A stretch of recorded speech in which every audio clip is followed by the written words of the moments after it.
कारण ही लढाई जी आहे ही धनशक्तीची लढाई जनशक्तीच्या विरुद्ध आहे आणि अशा लढाईमध्ये जनशक्तीच जिंकत असते ही वस्तुस्थिती आहे.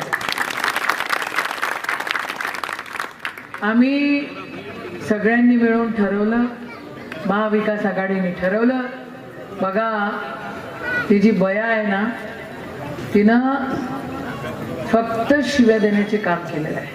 उद्धव ठाकरे साहेबांना ते इतकी बोलली रे बाबा, काय म्हणजे कोणी आपल्या बापाला एवढं बोलू शकते का? हा बाप बदलणार आले कोणी कोणाला काही बोलू शकते.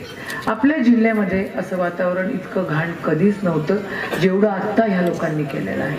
कधीच नाही. म्हणजे मागच्या वेळेसचे खासदार होते, आम्ही सोबत भूमिपूजन करत होतो की नव्हते करत? अडसूळ साहेब खासदार होते, सोबत भूमिपूजन होते, कधी असं वाटलं नाही. मी 2004 मध्ये